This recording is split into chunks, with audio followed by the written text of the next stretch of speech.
Assalamualaikum warahmatullahi wabarakatuh.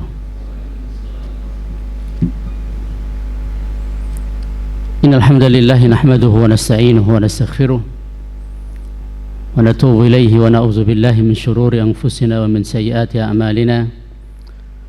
May yahdihillahu fala mudilla lahu wa may yudlil fala hadiya lahu. Asyhadu an la ilaha illallah wahdahu la syarika lahu wa asyhadu anna Muhammadan 'abduhu wa rasuluh. Allahumma salli wa sallim wa barik ala rasulina Muhammadin wa ala alihi wa ashabihi wa man tabi'ahum bi ihsanin ila yaumiddin. Ya ayyuhalladzina amanu taqullaha haqqa tuqatih wa la tamutunna illa wa antum muslimun.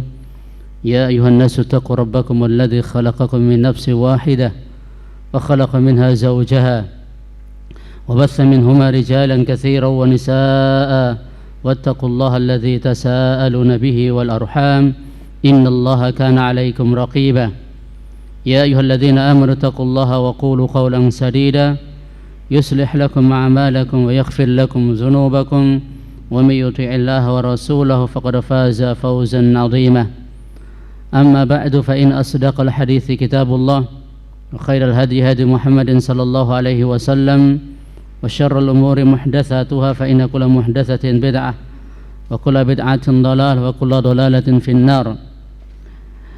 Ayuhal muslimin wal muslimat, semoga dimuliakan Allah Subhanahu wa taala. Alhamdulillah bi ni'matihi tatimmu shalihat.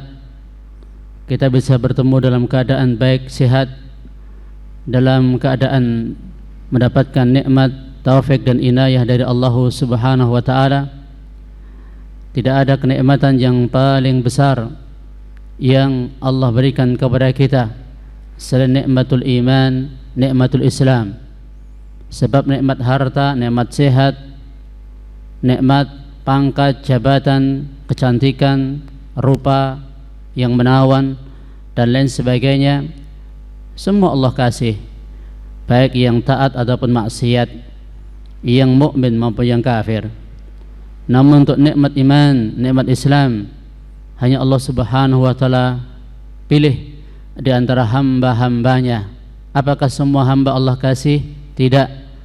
Tapi mereka ketika Allah Subhanahu wa taala mengetahui pada diri mereka ada kejujuran, ada ketulusan, ada kesungguhan, ada upaya untuk mencari hidayah, untuk mencari jalan yang benar, untuk mencari taufik dari Allah Subhanahu wa taala, Allah pilih dia. Allah Subhanahu wa taala berikan petunjuk kepadanya.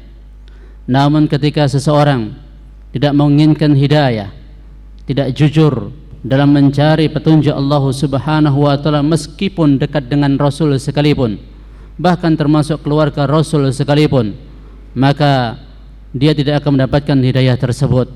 Sebagaimana istri Nabi Lut, Nabi Nuh, kemudian juga anaknya Nabi Nuh, bapaknya Nabi Ibrahim, pamannya Nabi kita Muhammad alaihi wassalatu wassalam dan lain sebagainya. Maka dari itu hidayah mutlak di tangan Allah Subhanahu wa taala.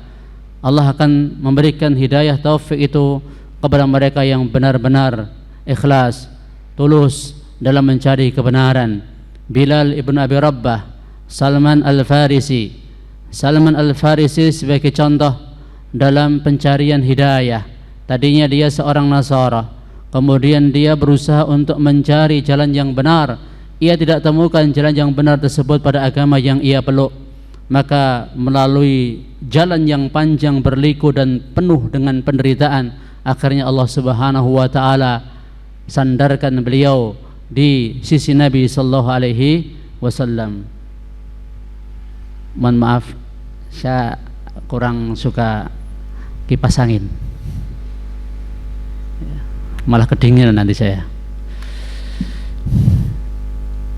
Ya, syukran. Bapak Ibu sekalian rahimani wa rahimakumullah. Materi kita pada kesempatan pagi menjelang siang hari ini adalah materi yang sangat menarik. Judulnya adalah Al-Qawaidul Arba'. 4 kaidah, asas, pilar ataupun pondasi yang hendaknya diketahui oleh setiap muslim maupun muslimah.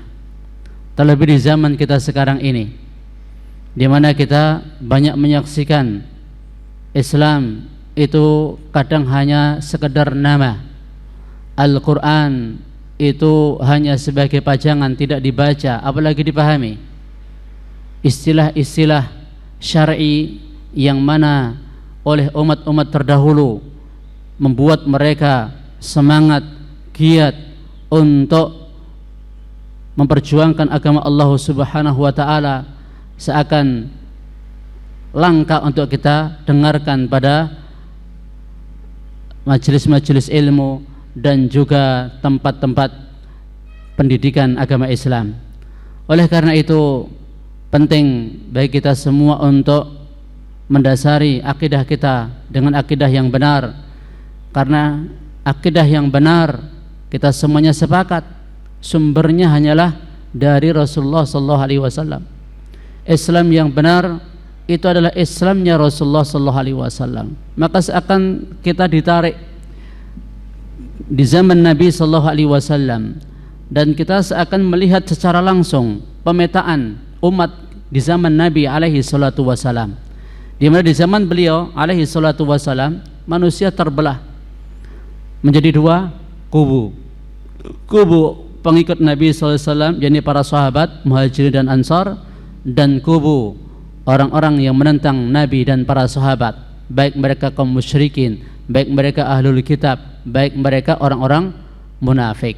Nanti kita akan diberi pemahaman dalam kitab ini, dalam risalah ini, bagaimana Islam di zaman Nabi ketika itu, dan siapakah orang-orang kafir, orang-orang musyrik di zaman Nabi itu siapa, biar kita ada tasawur atau cara pandang yang benar.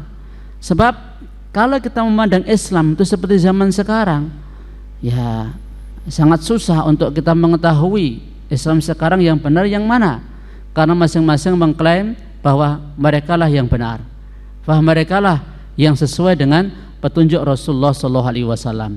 Oleh karena itu tidak ada bukti autentik, bukti yang valid yang bisa dipertanggungjawabkan sampai nanti yaumul qiyamah selain Al-Quran dan sunnah Nabi SAW. Tayyib, untuk menyingkat waktu, ada yang bawa bukunya ya, insyaallah ya.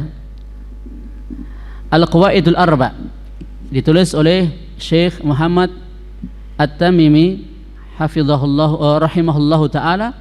Beliau adalah ulama mujaddid abad ke-12 Hijriyah. Kita mulai. As'alullahal karim, bismillahirrahmanirrahim, sebagaimana Al-Quran dan juga tulisan-tulisan para ulama dimulai dengan bacaan bismillahirrahmanirrahim. Ini untuk mencontoh bagaimana dahulu Nabi SAW korespondensi dengan raja-raja. Nabi SAW memulai surat beliau dengan bismillahirrahmanirrahim. As'alullahal karim Rabbal arshil azim ayyatawallaka fid dunya wal akhirah. Aku mohon kepada Allah yang maha mulia, Rabb penguasa arsy yang agung, agar Allah Subhanahu wa ta'ala menolongmu di dunia dan juga akhirat. Ini mohon maaf, nanti target kita insyaallah selesai 4 kaidah ini. Walaupun sebenarnya dibuat satu pertemuan 1 kaidah juga bisa, tapi supaya faedahnya lebih besar, lebih banyak, kita coba untuk 4 kaidah ini kita rampungkan dalam satu majelis, dalam satu pertemuan. Dan kesempatan yang berikutnya kita akan ganti kitab yang lain insyaallah ta'ala. Sanggup enggak kira-kira? Ya. Tayyib.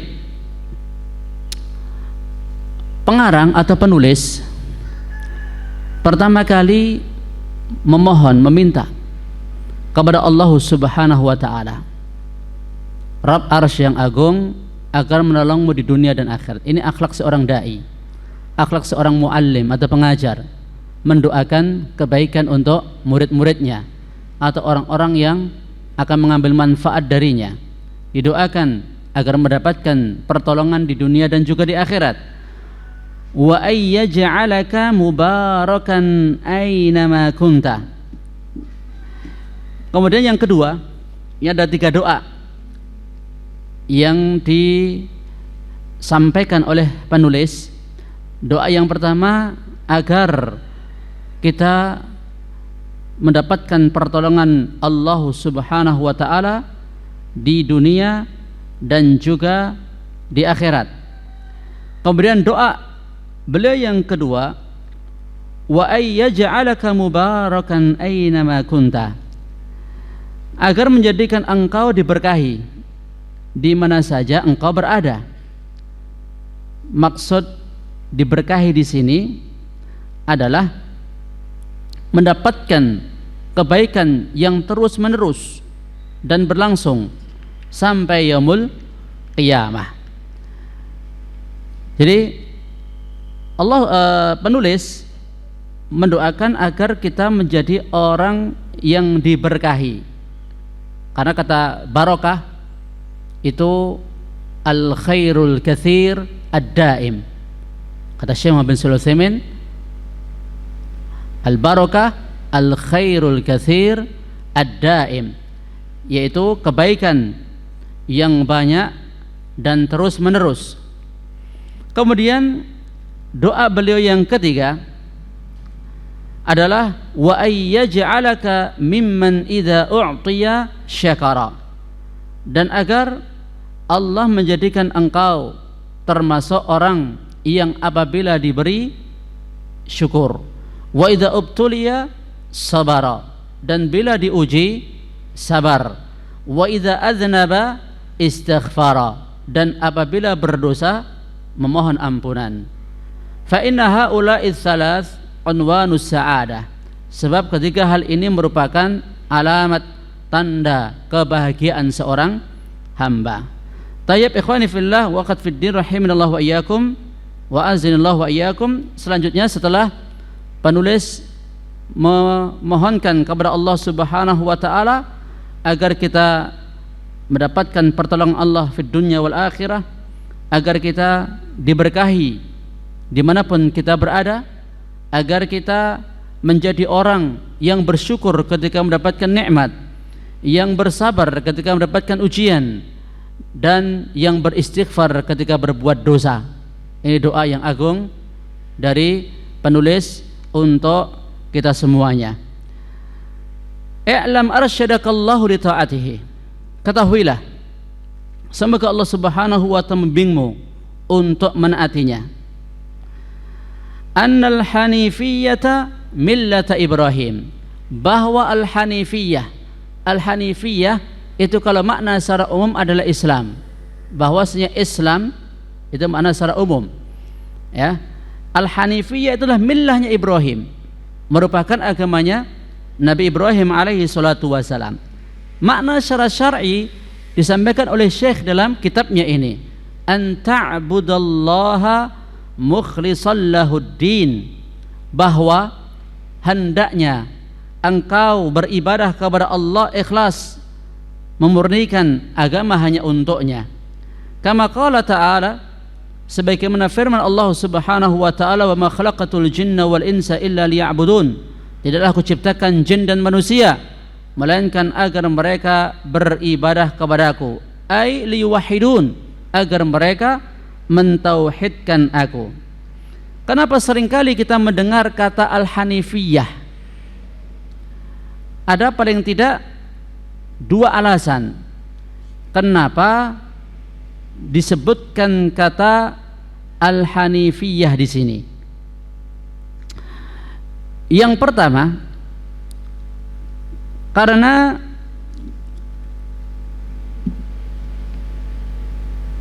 annal ladzina bu'itsa fihim nabiyuna alaihi salatu wassalam ya'rifuna Ibrahim, karena kaum yang diutus di tengah-tengah mereka Nabi kita Muhammad sallallahu alaihi wasallam, mereka itu mengenal Ibrahim. Bahkan bangsa Arab itu adalah anak keturunan Ismail ibnu Ibrahim. Mereka kenal Nabi Ibrahim, mereka menyandarkan diri kepada Nabi Ibrahim. mereka memasukkan Nabi Ibrahim termasuk kakek moyang mereka, dan juga mereka menyangka bahwa diri mereka di atas agamanya Ibrahim. Nah, ini nanti kewolak-waliknya keyakinan. Mereka menganggap mereka itulah yang benar di atas millahnya Ibrahim alaihi salatu wassalam. Adapun Nabi Muhammad SAW telah keluar dari millahnya Nabi Ibrahim, nenek moyang mereka.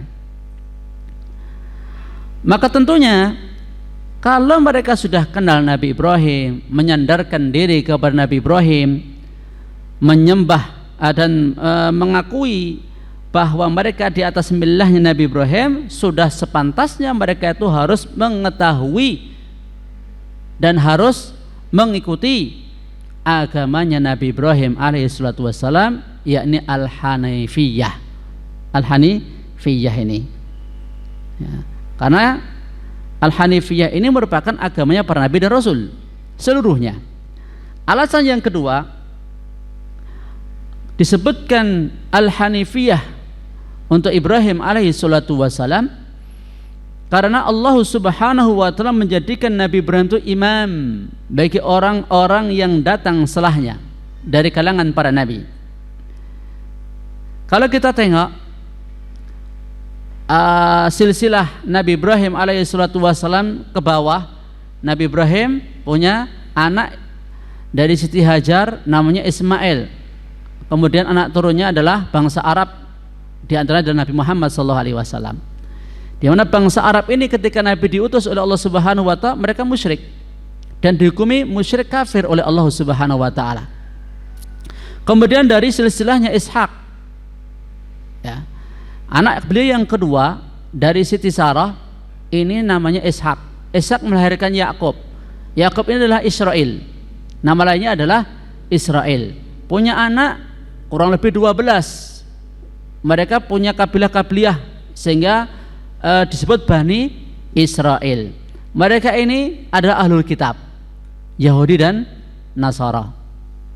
Nah, silsilahnya gitu loh, silsilah mereka. Makanya orang-orang Yahudi, orang-orang Nasara ketika tahu Nabi yang diutus oleh Allah, Nabi terakhir, penutup para Nabi itu bukan dari terahnya mereka, mereka dengki, mereka hasad.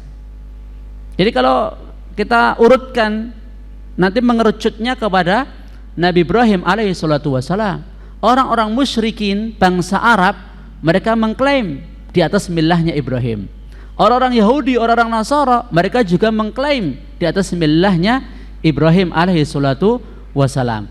Dan Nabi kita Muhammad sallallahu alaihi wasallam setelah seluruh nabi dan rasul juga di atas millahnya Ibrahim alaihissalatu wassalam. Terus yang benar millahnya Ibrahim itu yang seperti apa? Apakah seperti nanti keyakinan orang musyrikin yang menyembah dan meyakini banyak Tuhan nanti di kaidah yang ketiga kalau tidak salah? Apakah seperti orang-orang Yahudi yang menjadikan Uzair putranya Allah?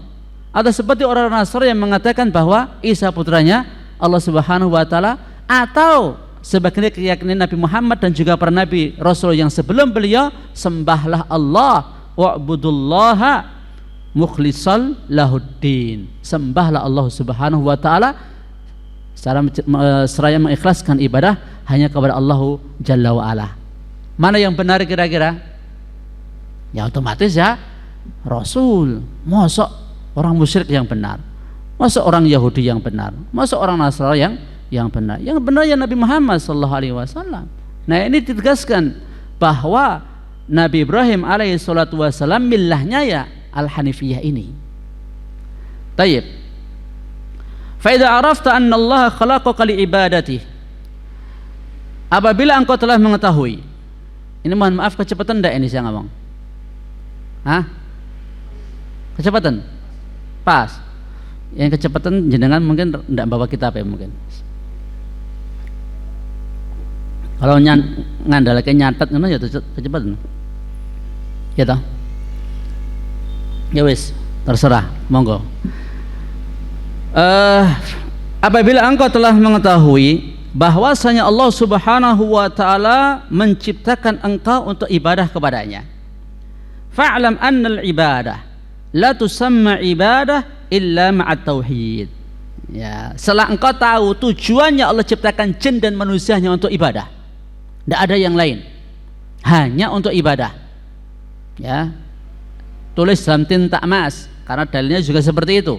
Tidaklah aku ciptakan jin dan manusia melainkan agar mereka beribadah kepadaku. Setelah tahu bahwa tugas kita adalah untuk ibadah, fa'lam annal ibadah la tusamma ibadah illa ma'at tauhid. Ibadah tidak disebut ibadah kalau tidak ada tauhid. Kalau tercampur syirik itu bukan ibadah namanya. Kama anna shalah la tusamma salatan illa ma'at taharah. Sebagaimana salat tidak disebut salat kalau tidak bersuci. Bayangkan itu.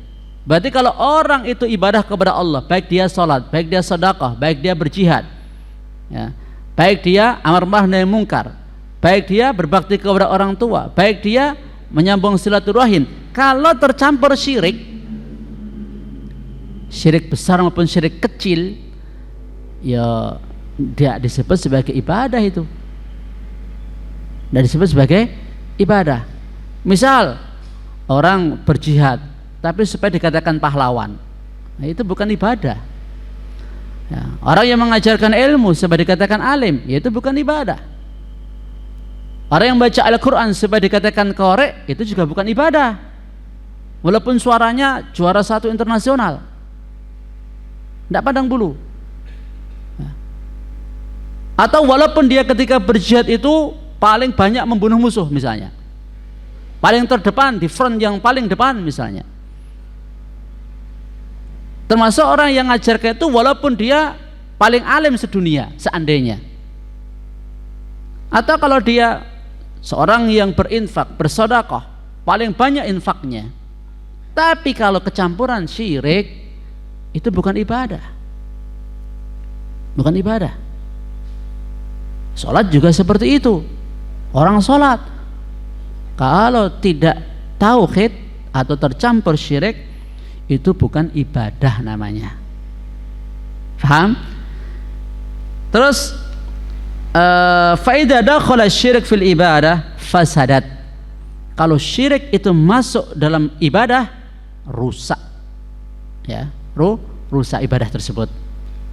Kal hadath idza dakhala fit taharah, sebagaimana hadas kalau masuk dalam taharah. Kita habis wudu misalnya, kan ya, kalau dipakai sholat, kita tetap melaksanakan sholat, sah enggak sholatnya? Enggak sah, batal itu, batal, enggak diterima. Kalau nekat harus kembali bersuci, diulangi lagi bersucinya. Demikian pula ketika seorang berbuat syirik, bisa batal itu Islamnya, bisa batal itu tauhidnya, perbarui lagi tauhid. Kita dalam sholat atau dalam bersuci kan sering batal lah, sering. Iya. Maka di sana ada pembatal sholat, ada pembatal puasa, ada pembatal haji, syahadat juga ada pembatalnya, tauhid ada pembatalnya. Ya. Tayyib. Fa idza arafta, bila engkau telah mengetahui anna syirka idza khalatul ibadah afsadaha. Nah, poin yang ketiga. Tadi ini masih mukaddimah ini ya. Tadi mukaddimah yang pertama isinya doa. Doa dari siapa? Dari penulis. Untuk siapa? Untuk pembaca.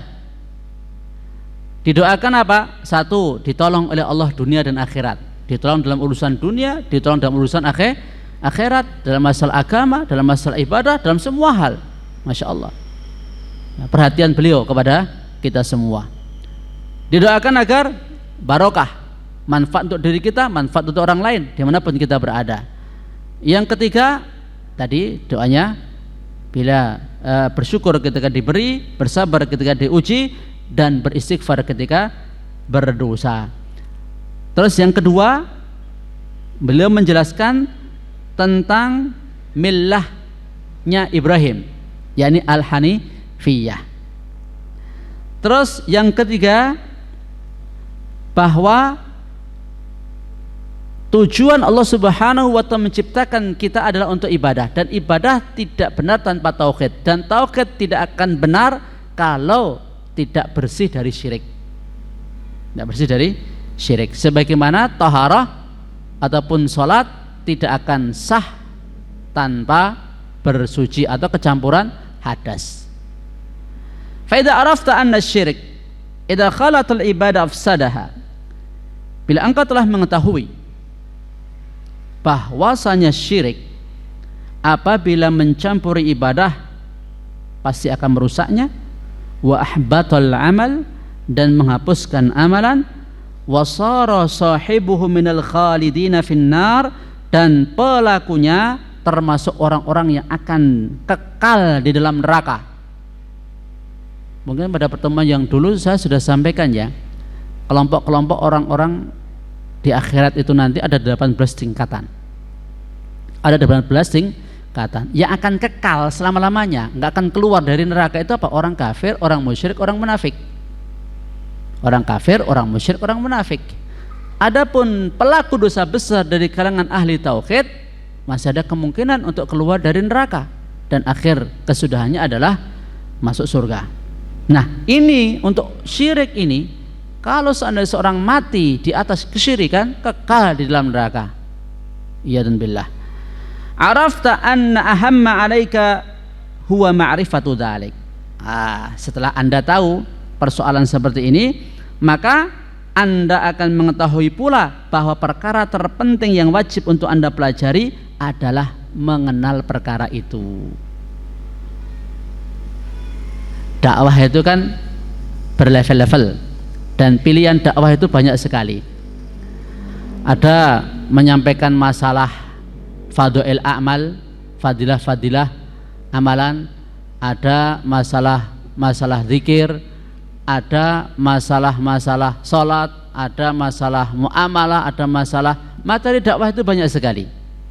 Sebagaimana pula iman itu juga bercabang-cabang. Yang paling tinggi la ilaha illallah, yang paling rendah menyingkirkan gangguan di jalan.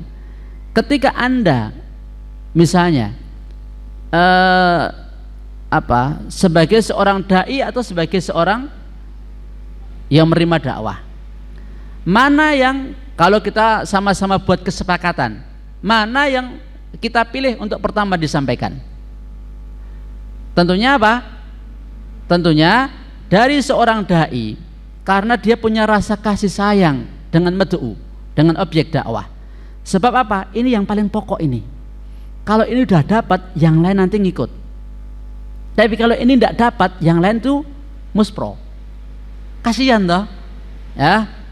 Makanya orang-orang ar-rahimuna yarhamuhumur rahman, orang-orang yang penyayang akan disayangi oleh Allah Subhanahu wa taala. Demikian pula para nabi dan rasul, awal dakwah mereka itu tauhid. Awal dakwah mereka itu tauhid karena sayangnya mereka kepada umat. Kalau umat dah dapat tauhid ini, minimal tidak kekal di neraka. Minimal. Walaupun sampai masuk neraka, tidak akan kekal.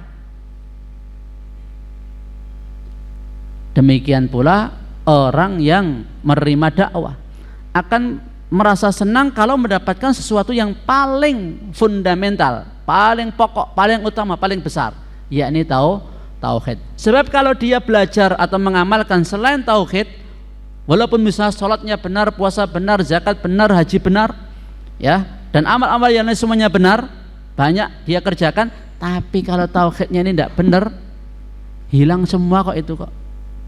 Sholatnya, puasanya, zakatnya, hajinya tidak diterima oleh Allah Subhanahu wa taala. Apa enggak? Wah, ngeri ya, mengerikan. Maka dari itu, la'allallaha ayyukhallisaka min hadhihi syabakah. Semoga Allah Subhanahu wa taala menyelamatkanmu dari perangkap yang seperti ini, wahya syirik billah, yakni syirik kepada Allah Subhanahu wa taala. Alladzi qala ta'ala fi, di mana Allah Subhanahu wa taala berfirman tentang masalah syirik ini, innallaha la yaghfiru ay yushraka bihi wa yaghfiru ma duna dzalika liman yasha. Sesungguhnya Allah Subhanahu wa taala tidak akan mengampuni dosa syirik dan akan mengampuni dosa selain itu bagi siapa yang dia kehendaki. Maknanya apa? kalau seseorang meninggal dunia mati dalam keadaan syirik, nggak akan diampuni oleh Allah. Tapi kalau sebelum dia mati bertaubat, apapun dosanya, hatta itu syirik, akan diampuni oleh Allah Subhanahu wa taala. Dan syirik di sini ini masuk di dalamnya syirik besar maupun syirik kecil. Karena ayyusyraka bihi, ya, ini maknanya adalah syirkan bihi. Innallaha la yaghfiru syirkan bihi. Allah tidak akan mengampuni perbuatan syirik nakirah, umum. Baik syirik besar maupun syirik kecil. Syirik besar ini bisa mengeluarkan seorang dari Islam, bisa membatalkan iman atau menghilangkan pondasi iman. Kalau syirik kecil ini bisa menghilangkan kesempurnaan iman. Imannya masih ada, tapi sudah tidak sempurna. Wallahu ta'ala a'lam bissawab. Nah, dengan apa kita mengetahui perkara-perkara yang beliau sampaikan ini, yakni wadzalika bi ma'rifati arba'i qawaida dzakarallahu ta'ala fi kitabih, yakni dengan mengenal 4 kaidah yang disebutkan Allah di dalam kitabnya. Jadi kita mulai akan masuk kaidah yang 4 yang dikumpulkan oleh Syekh Muhammad At-Tamimi hafizahullah rahimahullahu ta'ala. Jadi ini muqaddimah dari beliau. Selanjutnya kita mulai al-qaidatul ula. Kaidah yang pertama, an ta'lama anna al-kuffara alladzina qatalahum Rasulullah sallallahu alaihi wasallam muqirruna bi anna Allah ta'ala huwal khaliqul mudabbir. Hendaknya engkau tahu, ini kaidah yang pertama. Apa yang harus kita ketahui? Orang-orang kafir yang diperangi Rasulullah sallallahu alaihi wasallam, di mana mereka musuhin Nabi, mereka mengakui bahwa Allah Subhanahu wa ta'ala Dia adalah pencipta dan pengatur segala sesuatu. Wa anna dzalika lam yudkhilhum fil Islam. Keyakinan mereka yang seperti itu tak memasukkan mereka ke dalam Islam. Mereka belum masuk Islam. Ya, mereka belum masuk Islam. Apa dalilnya? Wad dalilu qauluhu ta'ala, surah Yunus ayat 31. Qul, katakan wahai Nabi, may yarzuqukum minas sama'i wal ard, siapa yang memberi kalian rizki, minas sama'i wal ard, dari langit dan bumi, amma yamliku sam'a wal absar, atau siapa yang menguasai pendengaran dan penglihatan, wa may yukhrijul hayya minal mayyit, dan siapa yang mengeluarkan yang hidup dari yang mati, wa yukhrijul mayyita minal hayy, dan yang mengeluarkan yang mati dari yang hidup, wa may yudabbirul amr, dan siapa yang mengatur seluruh urusan. Nabi sallallahu alaihi wasallam diperintahkan Allah Subhanahu wa ta'ala untuk mengatakan kepada kaumnya yang musyrik, yang kafir, yang menentang beliau, yang tidak mau menerima dakwah beliau. Ini perintahnya Allah Subhanahu wa ta'ala. Tanya mereka untuk mengetahui keyakinan mereka itu. Tanya mereka, ya, apa isi pertanyaannya? Siapa yang memberi mereka rizki dari langit dan bumi? Mereka akan jawab Allah. Jadi mereka itu yakin yang ngasih rezeki itu Allah. Kemudian siapa yang menguasai pendengar dan penglihatan? Mereka juga akan menjawab Allah. Terus siapa yang mengeluarkan yang mati dari yang hidup? Yang mengeluarkan yang hidup dari yang mati? Mereka akan jawab Allah. Dan siapa yang mengatur seluruh urusan di langit, di bumi, di alam semesta ini? Siapa yang mengatur seluruh urusan? Mereka fasayaqulun Allah. Jawabannya Allah. Faqul afala tattaqun, maka katakanlah, tidakkah kalian bertakwa kepada Allah Subhanahu wa ta'ala? Bapak Ibu sekalian rahimanallahu wa iyyakum, maksud dari kaidah pertama ini adalah ada dua perkara yang ini ditekankan oleh Syekh rahimahullahu ta'ala. Perkara yang pertama, annal kuffar alladzina qatalahum Rasulullah sallallahu alaihi wasallam muqirruna bi tauhidir rububiyah, bahwa orang-orang kafir yang dulu berseteru dengan Nabi, yang Nabi perangi mereka, mereka sudah mengakui menetapkan tauhid rububiyah. Mereka mengakui keesaan Allah dalam zatnya dan dalam perbuatan-perbuatan Allah Subhanahu wa ta'ala.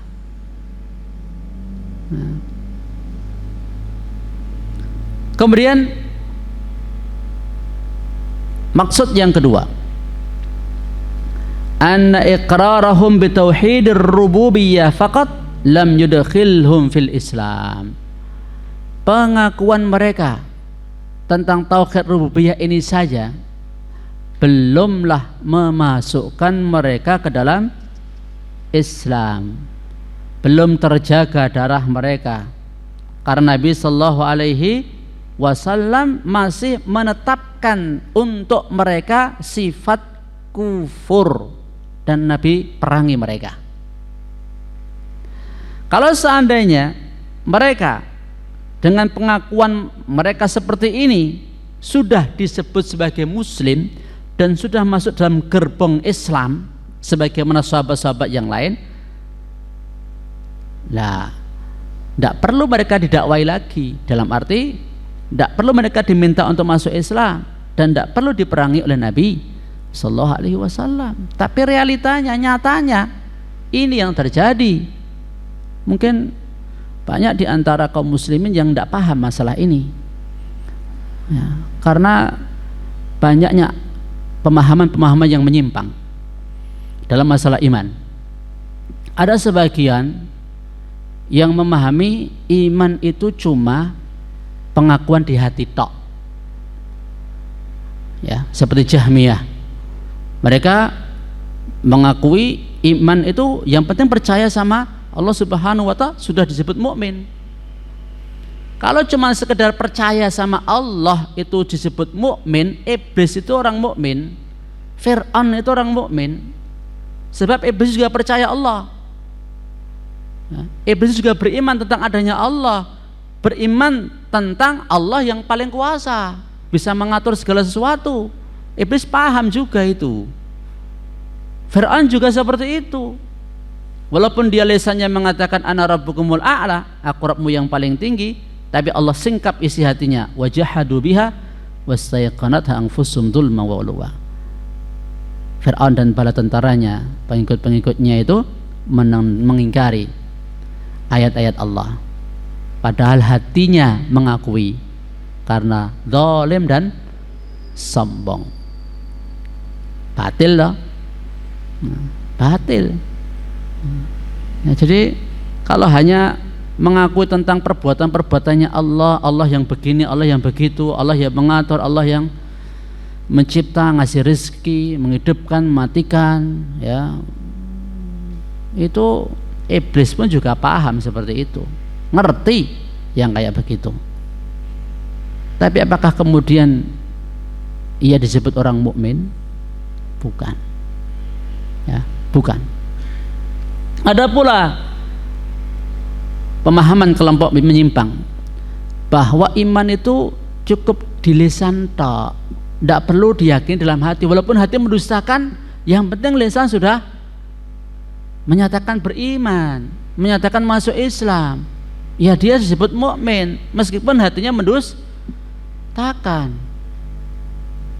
Ini juga kelompok menyimpang, al-karamiyah, ya, menyimpang. Mengapa menyimpang? Lah kalau begitu ya orang-orang munafik itu orang yang beriman lah, karena mereka mengucapkan dengan lisan-lisan mereka tapi enggak mengimani dengan hati mereka.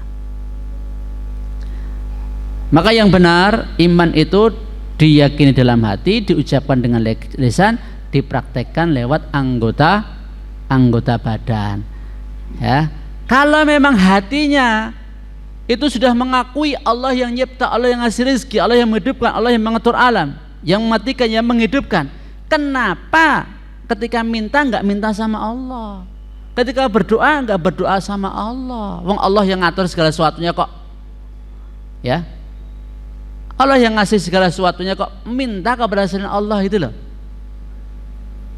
Konsekuensinya kalau sudah mengakui, mengenal Allah tentang sifat-sifat rububiyahnya Allah ini, harusnya dalam uluhiyah mengesahkan kepada Allah, menyerahkan ibadah kepada Allah, mereka pun juga harusnya siap. Ya, harusnya siap. Paham ya? Baik. Ini kaidah yang pertama. Terus dari mana kita mengetahui dari surah Yunus 31 ini bahwa keyakinan mereka ini keyakinan yang menyimpang? Dari mana kita bisa tahu? Allah Subhanahu wa ta'ala di akhir ayat mengatakan faqul afala tattaqun, maka katakanlah, tidakkah kalian bertakwa? Ya. Allah perintahkan kepada Nabi sallallahu alaihi wasallam untuk menegakkan hujjah atas mereka. Afala tattaquna rabbakum fatukhlisuna lahul ibadah, tidakkah kalian bertakwa kepada Rabb kalian dan mengikhlaskan ibadah hanya kepada Allah Subhanahu wa ta'ala. Tuntutan bagi mereka di akhir ayat ini supaya mereka bertakwa dan mengikhlaskan ibadah hanya kepada Allah, ini merupakan bukti ketiadaan manfaat, ya, keimanan mereka tersebut terhadap sifat-sifat rububiyah Allah Subhanahu wa ta'ala. Tidak manfaat keyakinan mereka itu, pengetahuan mereka itu, ilmunya mereka tentang Allah yang kayak begini ini nggak manfaat bagi mereka, karena Allah Subhanahu wa ta'ala masih menyalahkan dan belum membenarkan akidah mereka. Ya. Ini kaidah yang pertama.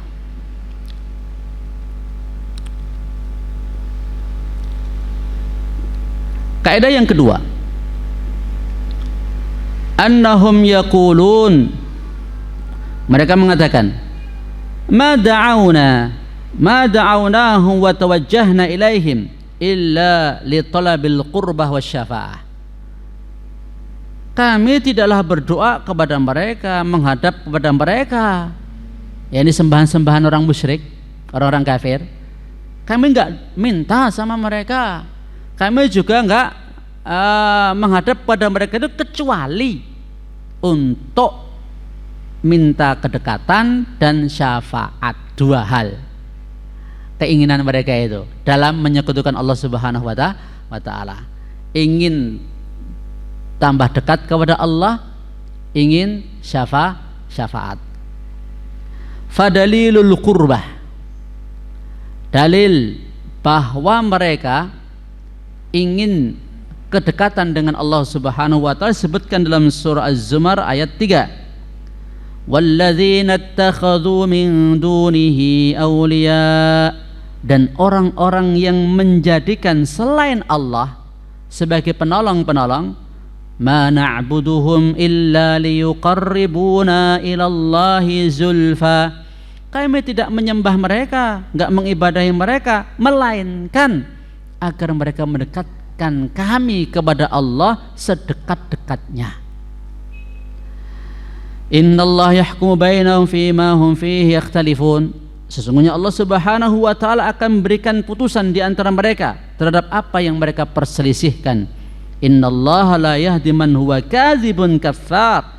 Sesungguhnya Allah tidak memberi petunjuk orang yang pendusta dan sangat kufur. Allah Subhanahu sebut mereka itu pendusta, mereka itu kafir kalau mereka berbuat seperti ini. Allah Subhanahu wa ta'ala sudah memvonis amalan mereka seperti itu, yakni menjadikan tandingan sekutu bagi Allah Subhanahu wa ta'ala. Perbuatan mereka itu adalah perbuatan dusta, tidak benar, bohong, dan juga perbuatan kafir. Wa dalilu syafa'ah, dalil syafaat, firman Allah Subhanahu wa ta'ala surah Yunus ayat 18, wa ya'buduna min dunillah ma la yadurruhum wa la yanfa'uhum. Mereka menyembah selain Allah sesuatu yang tidak memberi mereka madarat dan juga manfaat. Wa yaquluna haula'i syufa'una indallah. Mereka katakan bahwa sembahan-sembahan mereka itu adalah pemberi syafaat kami di sisi Allah Subhanahu wa ta'ala. Wa syafa'ah syafa'atan.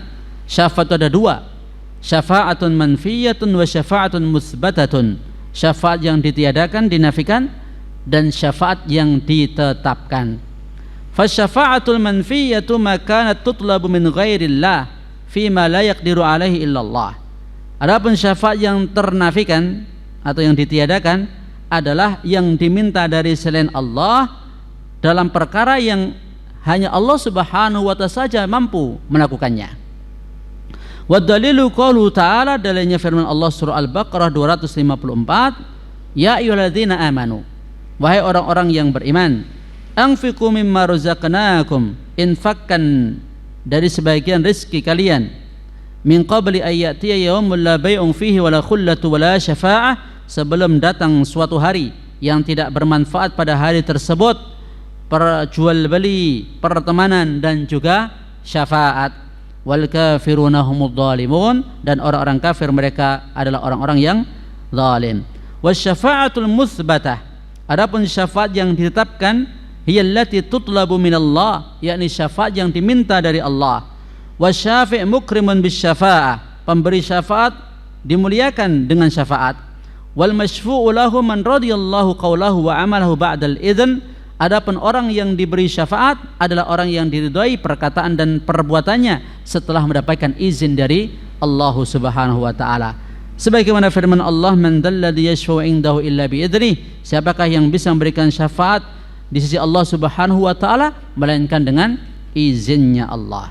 Maksud dari kaidah yang kedua, ikhwani fillah wa qad fid din rahimani wa rahimakumullah, yakni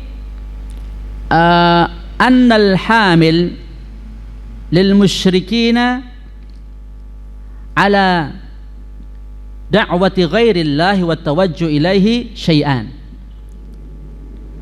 Di kaidah yang kedua dijelaskan hal yang mendorong kaum musyrikin untuk berdoa kepada selain Allah dan menghadap kepada selain Allah Subhanahu wa ta'ala. Ini karena dua hal.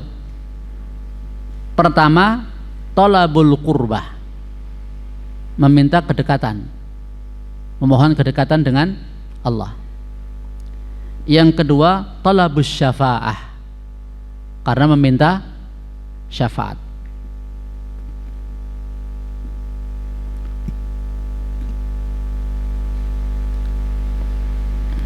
Jadi orang-orang musyrikin mereka tidak meyakini pada sembahan-sembahan mereka itu bisa mengatur urusan dan bisa berbuat sekehendaknya. Tidak. Patung-patung yang mereka buat, sembahan-sembahan yang mereka ibadahi. Mereka itu tidak meyakini pada sembahan-sembahan mereka tersebut mampu untuk mengatur urusan dan bisa berbuat sekehendak dirinya. Tidak, mereka nggak meyakini seperti itu. Namun mereka menghadap kepada Tuhan-Tuhan selain Allah tersebut, sembahan selain Allah tersebut, litahsili hadainil amrainil almuzkurain, karena mereka ingin dapat dua perkara tadi. Paham ya? Ternyata syiriknya orang-orang di zaman Nabi dulu itu, mereka itu keliru memahami jalan wasilah untuk bisa dekat kepada Allah dan untuk dapat syafaat. Itu mereka kelirunya. Mereka nggak percaya kalau patung yang mereka buat itu bisa nurunkan hujan, bisa menghidupkan, bisa mematikan. Mereka nggak yakin itu, ya. Lata, Uzza, Manat dan lain sebagainya, mereka nggak meyakini ini bisa ngatur. Itu ndak, salah. Kelirunya mereka itu di dua poin ini. Satu apa? Keliru dalam mencari wasilah untuk dekat kepada Allah. Yang kedua, keliru dalam memahami syafaat.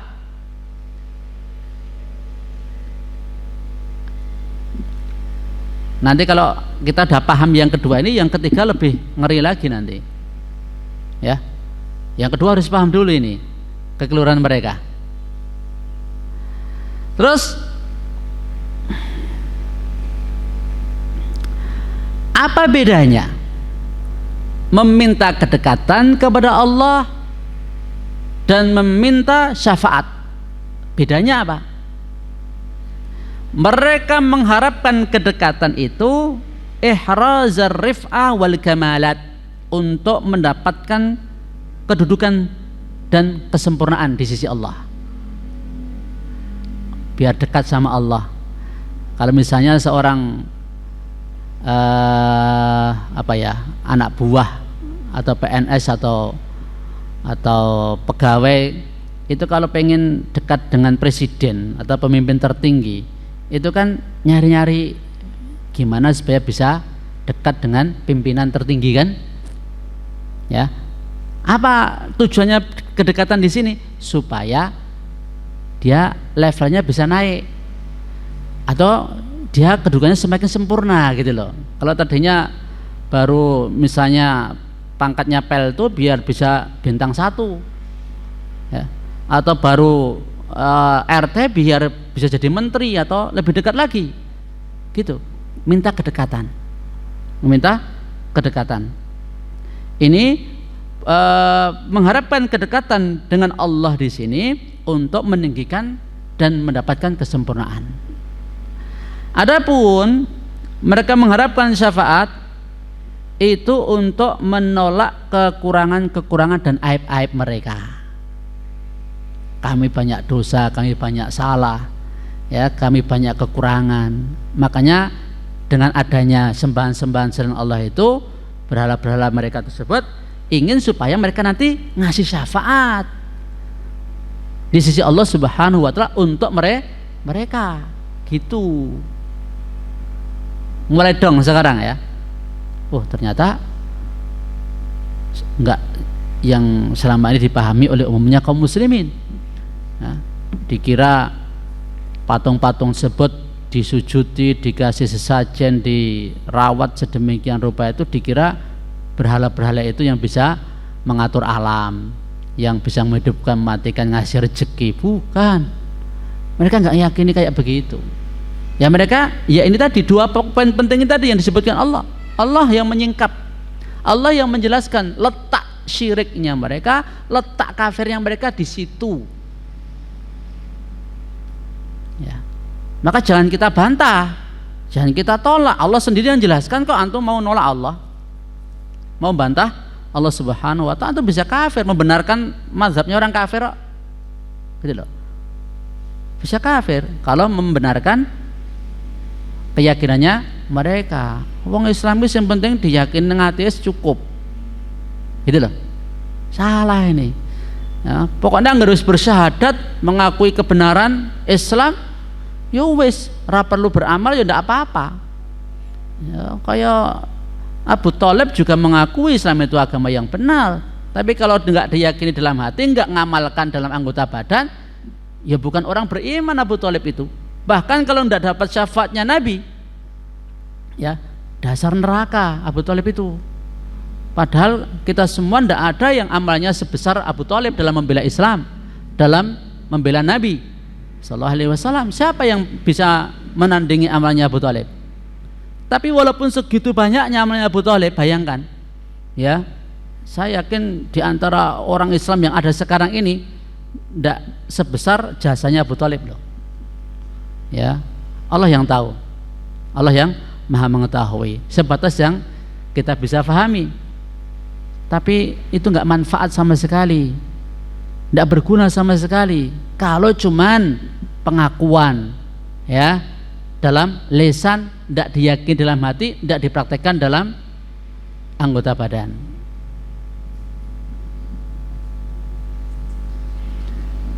Ikhwan akhwat fiddin rahimanallah wa iyyakum. Jadi Allah Subhanahu wa taala membatalkan keyakinan mereka tersebut. Ya, bagaimana cara Allah membatalkan keyakinan mereka? Untuk masalah menginginkan kedekatan dengan menjadikan sembahan-sembahan mereka itu wali-wali Allah Subhanahu wa taala. Allah Subhanahu wa taala membatalkan, meniadakan wujudnya mereka. Allah sebutkan dalam surah Zumar ayat 3, walladzina takhadhu min dunihi awliya, orang-orang yang mereka jadikan selain Allah sebagai penolong-penolong atau sebagai wali-wali, ma na'budum illa liqarribuna ilallahi zulfa, mereka katakan kami tidak menyembah mereka kecuali untuk mendekatkan kami kepada Allah sedekat-dekatnya. Di akhir ayat Allah sebutkan innallaha la yahdi man huwa kadzibun kafar, sesungguhnya Allah tidak memberi petunjuk pendusta dan orang-orang kafir.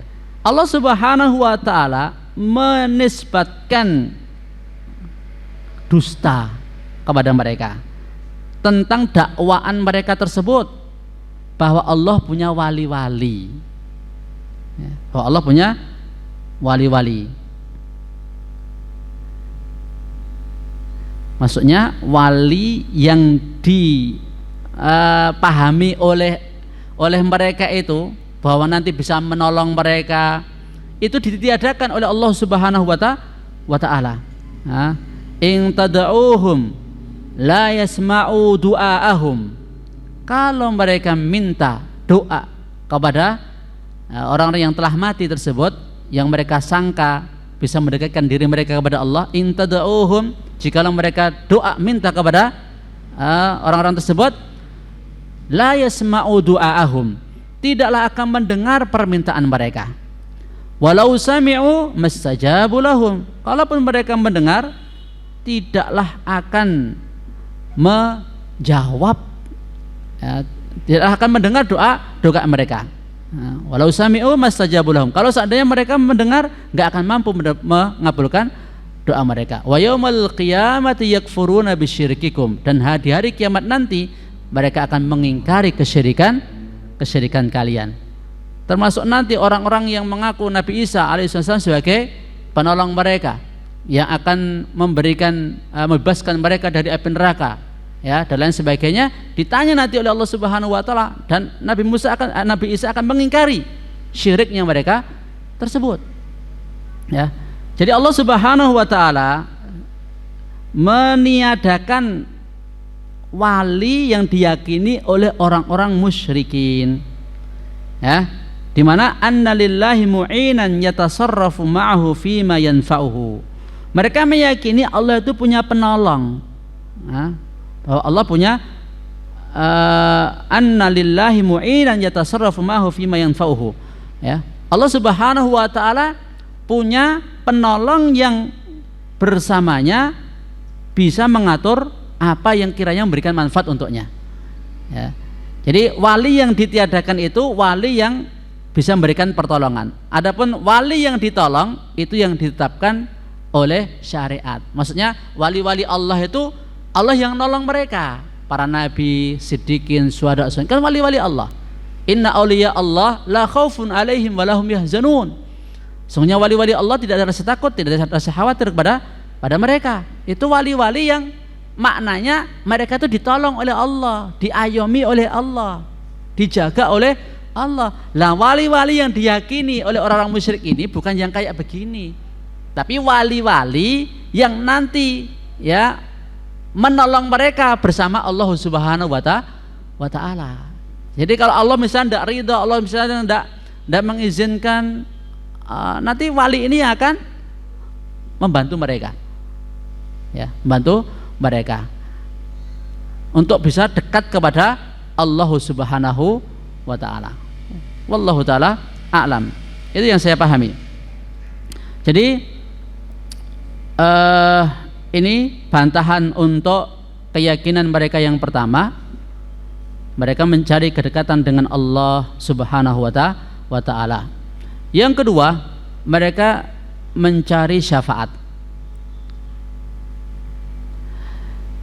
Allah Subhanahu wa Ta'ala meniadakan syafaat yang mereka harapkan dari Tuhan-Tuhan mereka tersebut dengan 4 cara. Pertama, Allah meniadakan adanya syafaat dari berhala-berhala atau Tuhan-Tuhan mereka. Walam yakul lahum min syurakaihim syufa'a'u, dan tidaklah ada bagi mereka ya, di antara sekutu-sekutu mereka tersebut para pemberi syafaat. Tidak ada ya. Yang kedua, Allah Subhanahu wa Ta'ala meniadakan Tuhan-Tuhan mereka itu memiliki syafaat. Amittakhadhu min dunillahi syufa'a, apakah mereka menjadikan selain Allah sebagai pemberi syafaat? Qul awalau kanu la yamlikuna syai'an wa la yaqilun, katakanlah apakah mereka juga akan seperti itu, tidak memiliki sesuatu apapun dan juga tidak berakal. Qul lillahi syafa'atu jami'ah, katakanlah syafaat itu hanya milik Allah seluruhnya.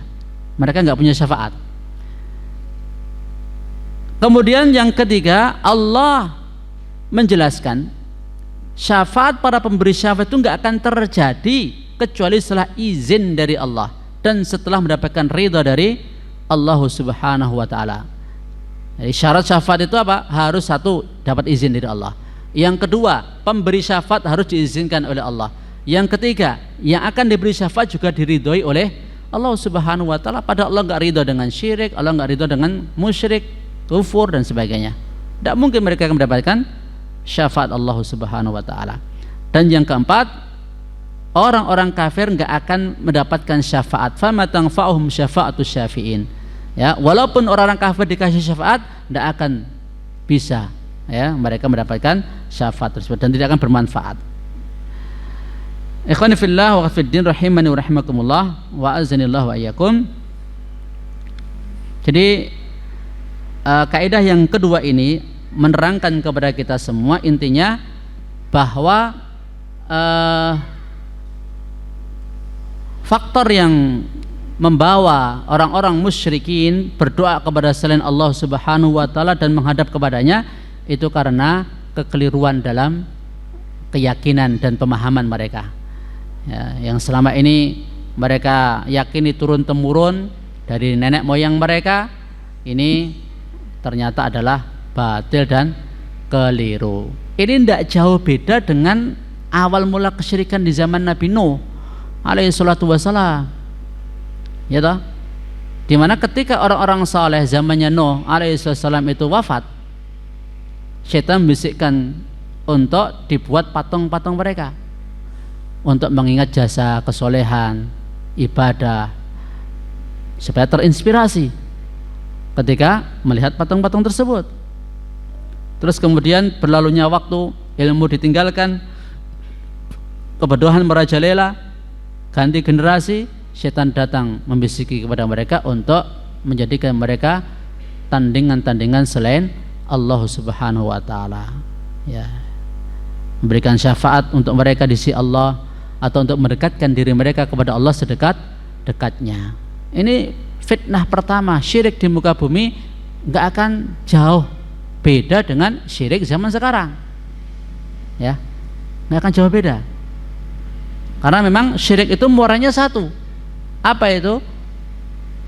Tidak mengikhlaskan ibadah kepada Allah. Syirik itu beribadah kepada Allah dan juga kepada selain Allah Subhanahu wa taala. Kaidah yang ketiga, anna Nabiy sallallahu alaihi wasallam zahara ala unasin mutafarriqin fi ibadatihim.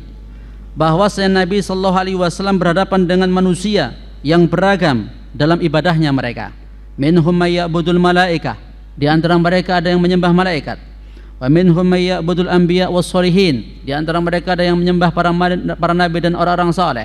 Wa minhum may ya'budul asjar wal ahjar, di antara mereka ada yang menyembah pohon, batu. Wa minhum may ya'budus syamsa wal qamar, di antara mereka ada yang menyembah matahari dan bulan.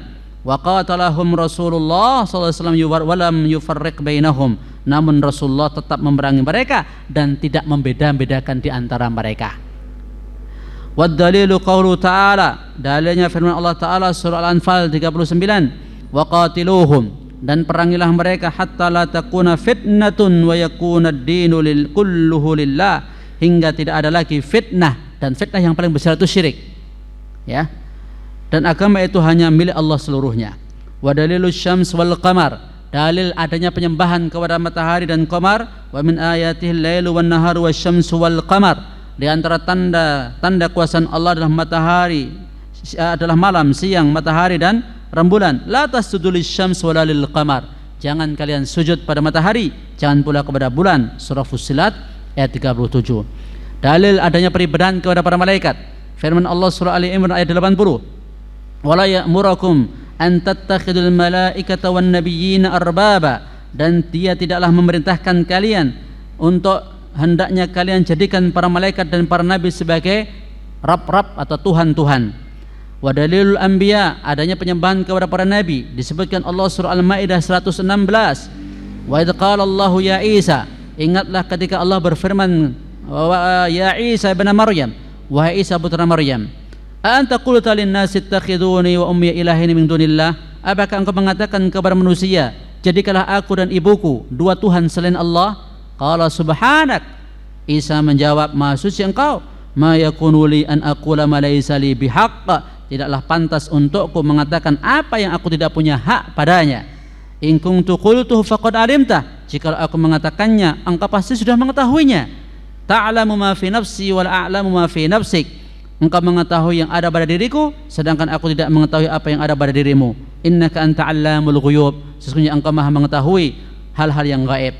Wa dalilus sholihin, adanya penyembahan terhadap orang-orang saleh. Surah Al-Isra ayat 57. Ulaika alladzina yad'una yabtaghuna ila rabbihimul wasilah ayyuhum aqrabu yarjuna rahmatahu wa yakhafuna 'adzabah.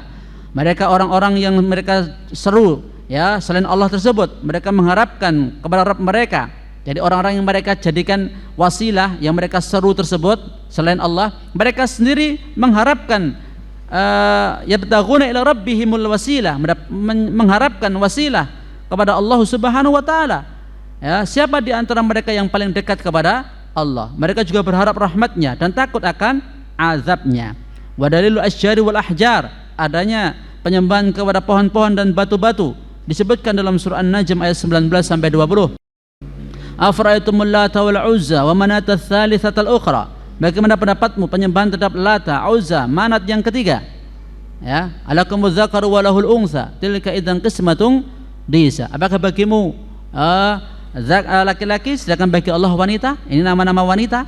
Lata, Uzza, Lata dari Al-Ilah, Uzza dari Al-Aziz, Manat dari Al-Manan, itu bentuk muzakarnya. Ya, ini untuk Allah mereka nisbatkan nama-nama perempuan, pada mereka benci anak perempuan. Ini sungguh pembagi yang tidak adil. Ini adalah pohon, batu yang disembah oleh orang-orang musyrikin. Wa haditsu Abi Waqid Al-Laitsi radhiyallahu anhu qala kharajna ma'an Nabi sallallahu alaihi wasallam ila Hunain. Dalil dari hadis adalah hadisnya Abu Waqid Al-Laitsi.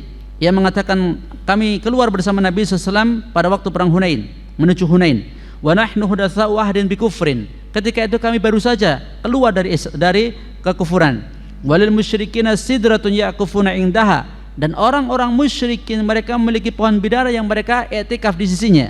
Wa yanutuna biha aslihatahum. Mereka meletakkan senjata-senjata mereka di pohon bidara tersebut. Yuqalu laha dzatu anwat. Mereka sebut pohon bidara itu dengan nama Dzatu Anwat. Famarranna bisudratin. Lantas kami melewati sebuah pohon bidara. Faqulna ya Rasulullah. Maka kami katakan, ya Rasulullah, ij'al lana Dzata Anwat kama lahum Dzatu Anwat. Jadikan untuk kami Dzatu Anwat sebagian orang-orang musyrik juga punya Dzatu Anwat. Ikhwani fillah wa akhwati fiddin rahimanallahu wa iyyakum. Maksud dari kaidah yang ketiga ini, ya, bahwa orang-orang kafir mereka beribadah kepada selain Allah tanpa melihat kedudukan yang mereka sembah tersebut. Ada yang menyembah nabi, ada yang menyembah wali, ada yang menyembah malaikat. Dan mereka samakan menyembah wali, menyembah nabi, menyembah wali itu seperti juga menyembah pohon, menyembah batu, dan juga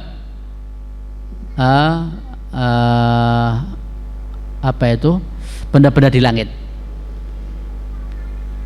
Nabi sallallahu alaihi wasallam beliau menghadapi orang-orang yang kayak begini ini tadi, penyembahnya macam ragam. Ya. Tidak menyembah kepada satu sesembahan saja. Lalu Nabi sallallahu alaihi wasallam perintahkan, "U'budullah." Ya. Sembahlah Allah Subhanahu wa taala saja. Malakum min ilahin ghairuh. Tidak ada sembah yang lain selain Dia. Nabi sallallahu alaihi wasallam tetap melaksanakan perintah Allah, yakni memerangi mereka hingga la takuna fitnah, tidak ada fitnah. Fitnah yang paling besar itu ibadah kepada selain Allah. Jadi kalau jenengan pengen tahu di bumi ini apa yang paling nanti fitnah paling besar itu apa? Bukan pembunuhan, bukan pandemi, bukan ekonomi, bukan politik, bukan apa, tapi apa? Penyembahan kepada selain Allah. Kalau di bumi marak penyembahan kepada selain Allah, maka sunnatul akan berlaku terhadap umat-umat terdahulu, begitupun umat yang datang setelahnya. Jadi jangan heran kalau seandainya masyarakat yang sangat kental dengan perbuatan syirik, pengagungan kepada selain Allah Subhanahu wa taala, bertubi-tubi Allah Subhanahu wa taala berikan musibah kepada mereka. Ya. Seringkali di akhir tahun kita mendengar adanya musibah, ya, gunung meletus, banjir, ya, angin dan lain sebagainya di akhir-akhir tahun.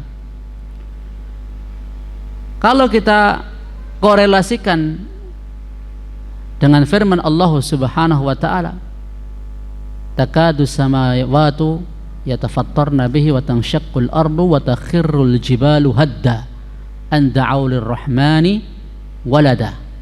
Hampir-hampir langit itu pecah, bumi ya takadu samawati yatafattarna bihi wa tanshaqqul terbelah, dan gunung-gunung runtuh. Ini makhluk Allah yang besar-besar ini ya, langit, bumi, gunung. Langitnya mau pecah,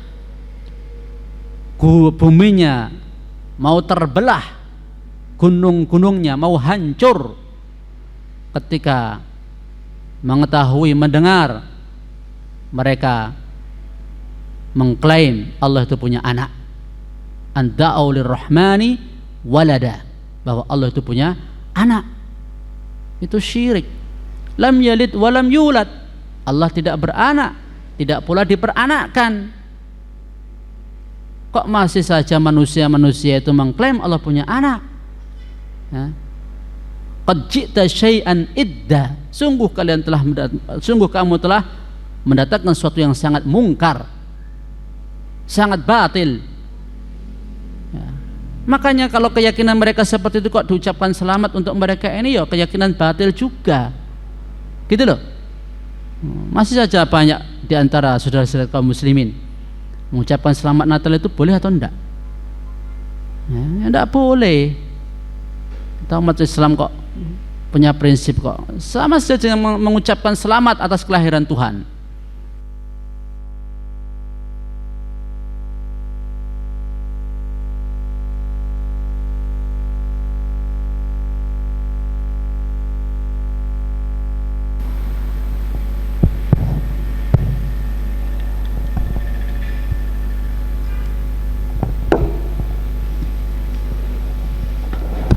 Mikrofon pun sampai mati. Ayo, nggak ridho kalau Allah disekutukan. Itu loh.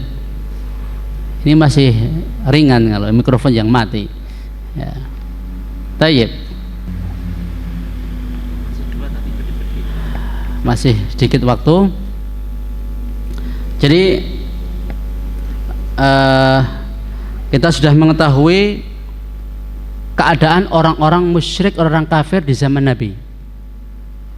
Ternyata kalau kita sinkronkan dengan keadaan orang-orang di zaman sekarang, ini sekali 3 uang, setali 3 uang. Kita lihat kaidah yang keempat. Anna musyriki zamanina aghladu syirkan minal awwalin. Orang-orang musyrik zaman kita ini lebih parah syiriknya daripada orang-orang zaman dulu. Li'annal awwalina yusyrikuna fir raqa, sebab orang-orang dahulu menyekutukan Allah di kala lapang, wa yukhlisuna fis syiddah, dan mengikhlaskan ibadah di kala susah. Wa musyriku zamanina syirkum daim fir raqa wa syiddah. Adapun orang musyrik zaman kita, syiriknya mereka itu selalu senang susah mereka syirik. Wa dalilu qaulu ta'ala, dalilnya firman Allah Ta'ala, fa idza raqibu fil fulki, bila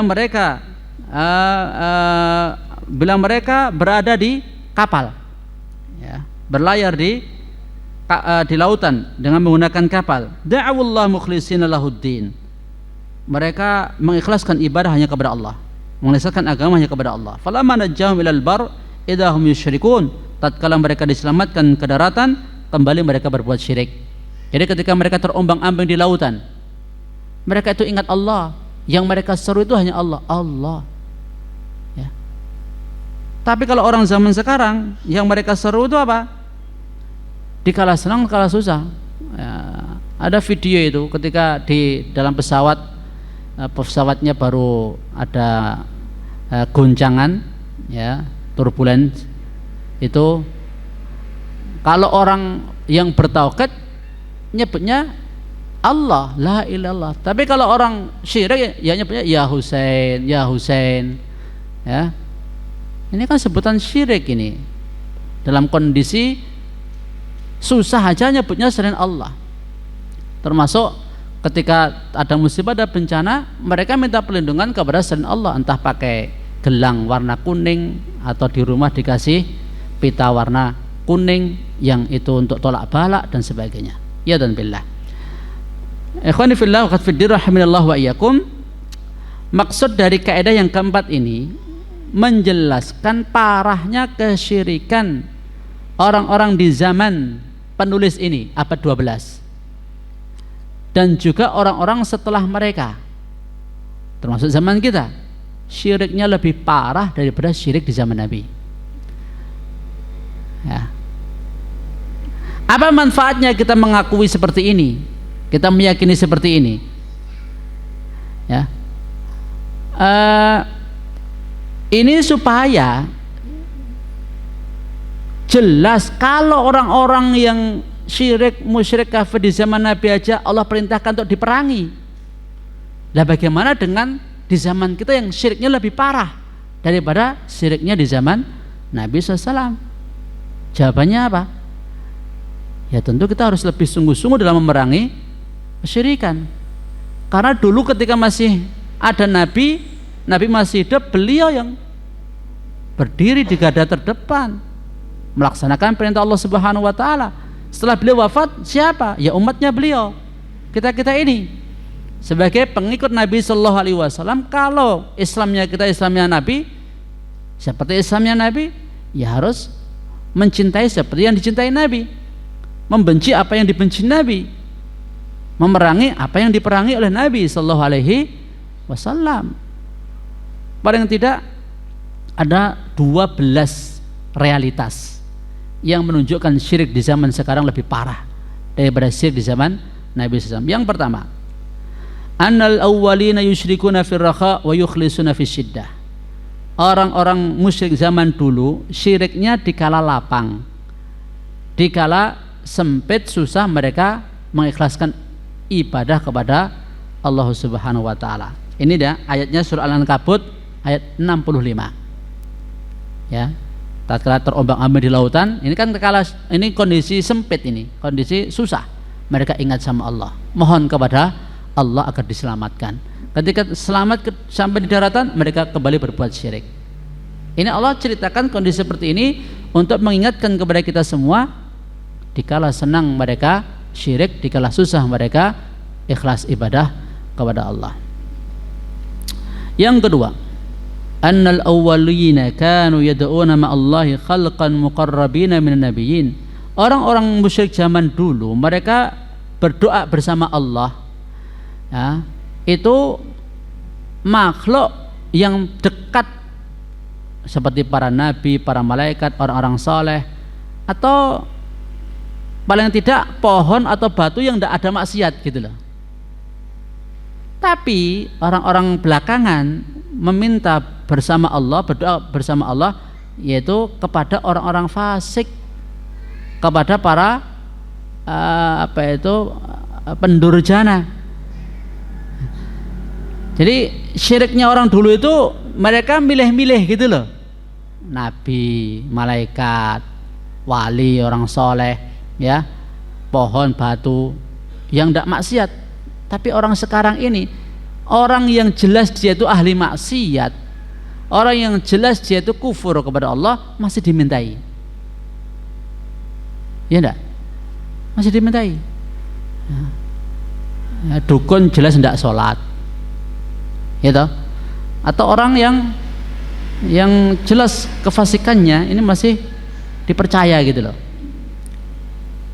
Terus yang ketiga, orang-orang musyrik dahulu meyakini bahwa apa yang mereka ada di atasnya itu menyelisih dakwah para nabi dan rasul.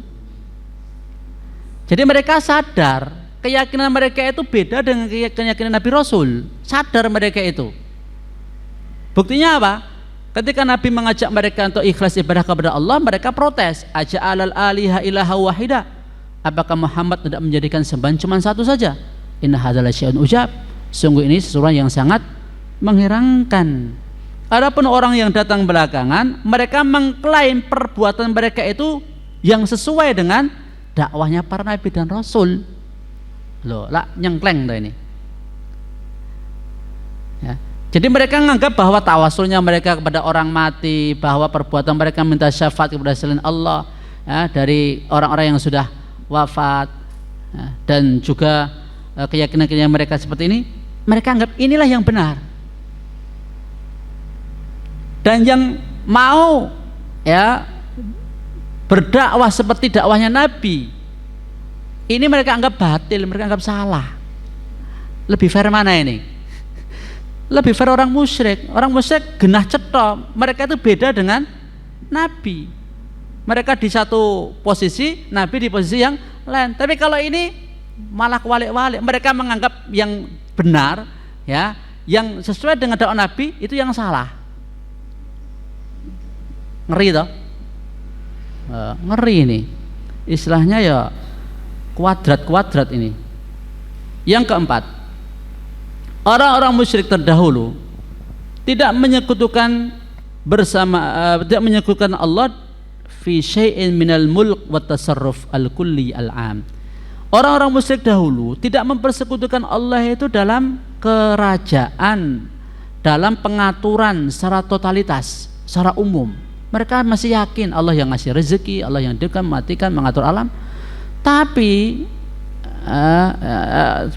bahkan dalam talbiyahnya mereka terbukti labbaik Allahumma labbaik, labbaik la syarika lak labbaik illa syarikan huwalak tamlikuhu wa ma malak. Ya, itu talbiyahnya mereka masih mengakui kepemilikan, pengaturan secara totalitas umum itu Allah. Namun orang-orang yang berbuat syirik zaman sekarang, mereka menjadikan orang-orang yang mereka agungkan itu punya kerajaan, punya kekuasaan dalam mengatur alam. Nah ini syirik yang tidak dikenal di zaman jahiliyah pertama ini.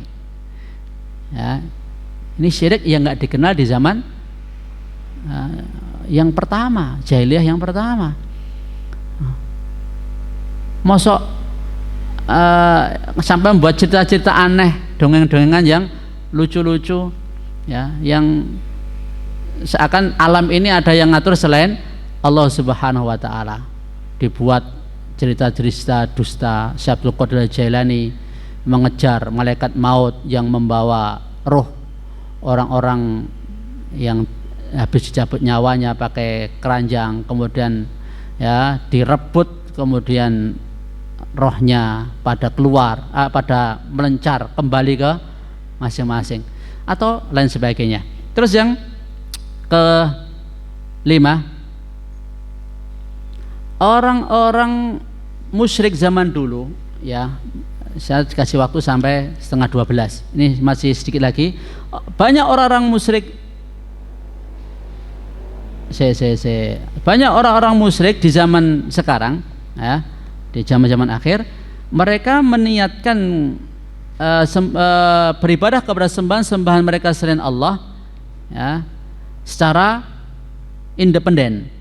Adapun orang-orang musyrik zaman awal itu memaksudkan mengibadahi sembahan-sembahan mereka itu untuk mendekatkan diri mereka kepada Allah.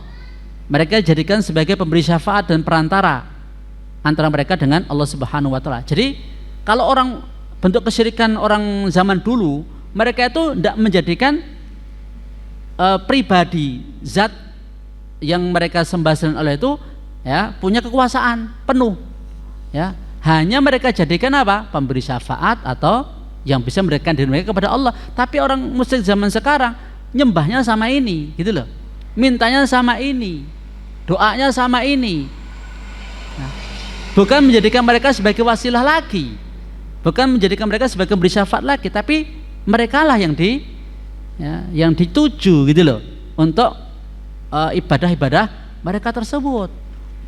Mereka sembelih kurban untuk dia, mereka minta langsung kepada dia, minta anak, minta rezeki ditambah dan sebagainya. Ya dan bila. Yang keenam, umumnya syirik orang-orang jahiliyah wa huwa fi ghairiha qalil amal fasyirkum katsir. Dulu kesyirikan an'amata syirkil awwalina fil uluhiyah. Kesyirikan umumnya orang-orang dahulu itu dalam perkara uluhiyah. Dalam selain perkara uluhiyah itu sedikit.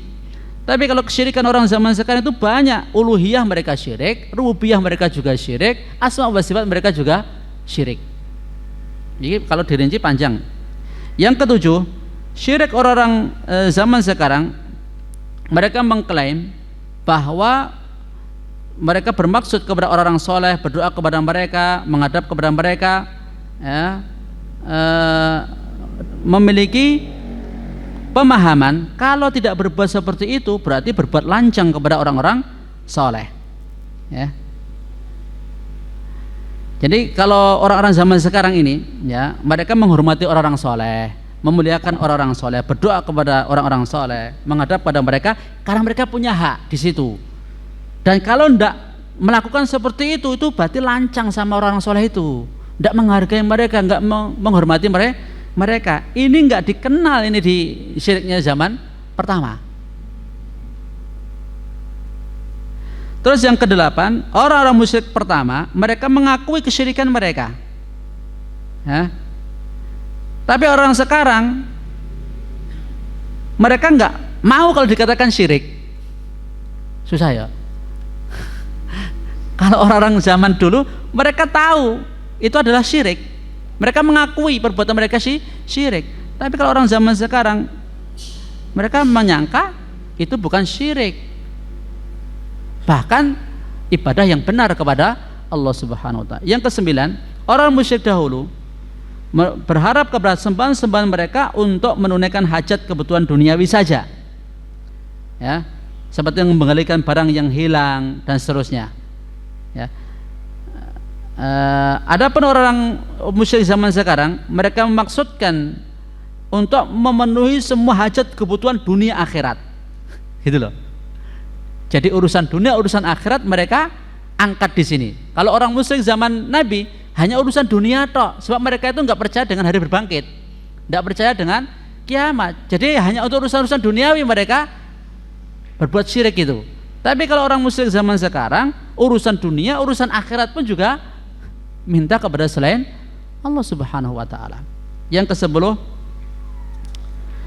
orang-orang musyrik dahulu mengagungkan Allah dan syiar-syiarnya, ya.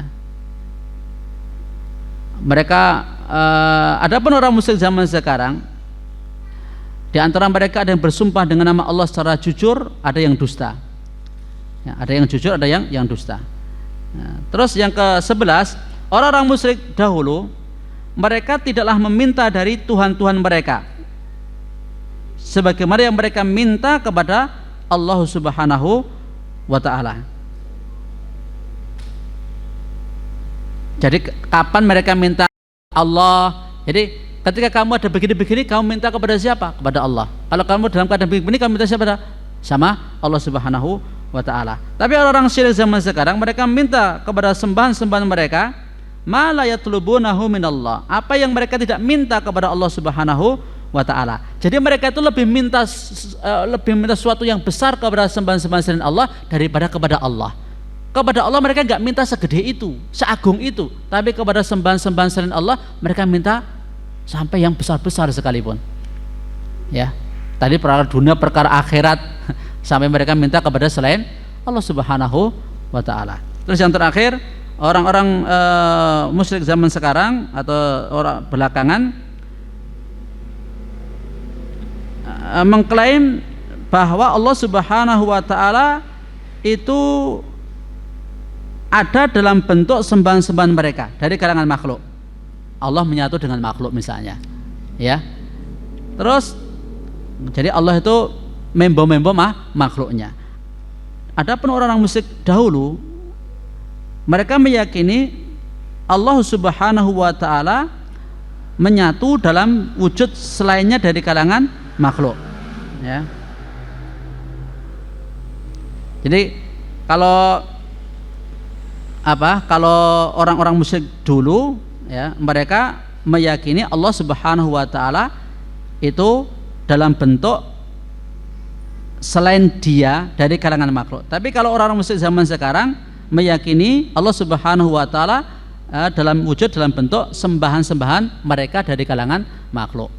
Ya, tayyib, ini yang bisa kami sampaikan yang berkaitan dengan pembahasan Al-Qawaidul Arba lewat waktu dari yang diberikan kepada kami. Kalau ada benarnya semata datang dari Allah Subhanahu wa ta'ala, dan kalau ada salah keliru dari saya sendiri. Tidak ada soal jawab atau ini? Karena waktu sudah habis. Bismillah. Ini sudah datang ini dari Kudus. Sudah. Iya. Ya, sedikit menginformasikan juga, Madinah Islamic Center di Sukoharjo juga membuka pendaftaran baru untuk SMP putra putri, Matafid putra dan putri, sama Mahat Ali yang masih punya saudara, anak atau lain sebagainya yang usia untuk masuk SMP atau Matafid putra putri atau Mahat Ali bisa didaftarkan lewat saya atau tim kami dari Madinah Islamic Center. Demikian. Wallahu a'lam bishawab. Subhanakallahumma hamdika asyhadu an la ilaha illa anta astaghfiruka wa atubu ilaik. Assalamualaikum warahmatullahi wabarakatuh.